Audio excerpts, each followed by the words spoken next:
This example here has a start x. So this one is not one you're going to have to worry about for the final exam, but it's good to understand how we can use case analysis. So in this equation, we have two absolute values, and we have different cases that we have to consider. We have to consider when the first bracket is positive and the second bracket is positive. Okay, maybe I'll just highlight that. So when we have positive, positive, positive, okay, we have to consider when we have this case of positive and the second bracket negative. We have to consider the case when we have the first bracket negative, the second bracket positive, or both brackets being negative. Okay, so we're going to have to affect the inside differently depending on if it's positive or negative. We also have domains that are based on the positive and positive. So when we talk about the domain of when the inside is positive for x plus 5, well, the domain means we have to be bigger than negative 5. If we look at x minus 1, the domain has to be bigger than 1. So we have this case where we have x has to be greater than or equal to negative 5, and it has to be greater than or equal to, so let's make that an x, where the x has to be bigger than or equal to 1. So together, well, if it's bigger than 1, we know it has to be bigger than negative 5, so that's why we get this domain here. Okay, so that's a combination of those two domains. So same thing with the next one. For the blue bracket to be positive, we need bigger than negative 5. But we need the opposite. So we need the negative in the green bracket, so we need to be less than 1. So in this case, x is going to be x is going to be greater than negative 5, x is less than or equal to 1. So together, these two together, we can pinch the x between bigger than negative 5 and less than 1. So we can write the domain like that. So we have also the situation where we have negative positive. Well, then we have x has got to be less than negative 5 for the blue to be negative, and greater than the positive one for the green to be positive. So we end up with this domain restriction here. And then lastly, for negative negative, we need x to be less than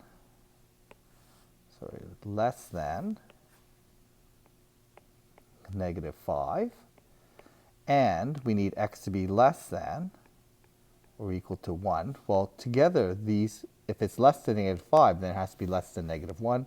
So together we get this domain restriction here. Okay, so those are our cases that we're going to have to deal with, and those are the domains associated with the cases. So then we just need to solve for the different cases. So I'm going to call this case 1. Oops.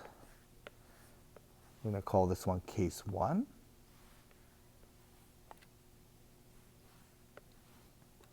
Case 1, case 2, case 3, case 4. And I'm going to solve these different cases. So this is our plus plus. Okay, so we need to have the first bracket positive, so we're just going to leave that as x plus 5. Okay, so that's going to be, we're just going to leave it like that. That's our plus plus. And then we have minus. In fact, maybe I'm going to do this. So maybe I just see something we can do to simplify things. And before I do that, I'm just going to maybe make this equation slightly different, and it'll be a little bit easier to deal with.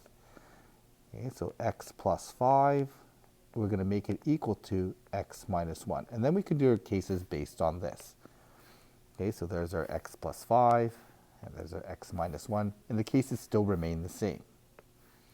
So we're going to do case 1. Case 1 is going to be positive, so x plus 5 equals a positive x minus 1. Okay, so that's our positive case. Again, I'm just going to highlight that. That's our positive case here for case 1. And solving this equation, we end up with 5 is equal to negative 1. There's no solution. So we don't have to worry about even testing it with our domain or testing it by substitution. Case 2 is going to look like this. It's a positive negative, so we're going to have x plus 5 equals the opposite of x minus 1. Okay, so there's our two cases here. Move my thing back again. Okay, so there's our, that's a positive, that's case 2, so it's going to be positive negative. And then we solve this. We're going to end up with 2x is equal to, that's going to be plus 1 on the right side, minus 5 is going to be minus 4, and we solve x is equal to negative 2. Now, based on case 2, this is between, this actually fits our domain that we have over here. So this is actually a good solution. And again, we can check it later on, and we can see that, we'll see that it's actually a good solution. So we're going to go to 3.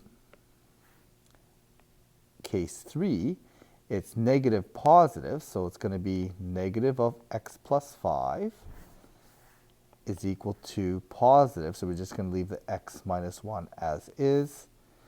Okay, and that's our, these ones go like that. And then solving for this case here, I'm going to end up with, I'm going to subtract an x on both sides.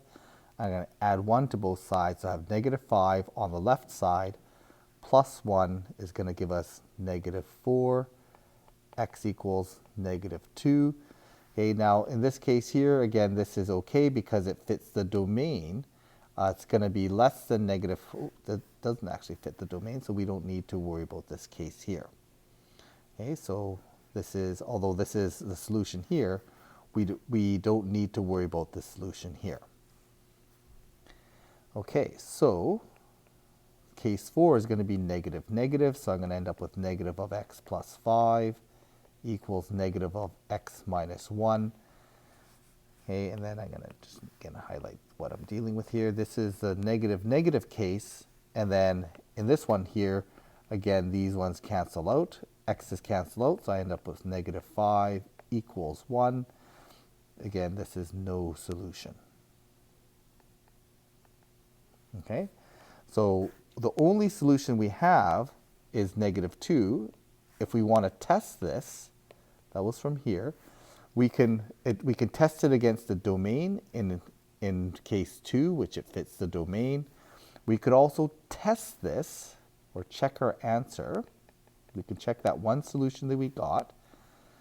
We can check it in the original equation. So we can go absolute value of negative 2 plus 5 minus absolute value of negative 2 minus 1 is equal to 0.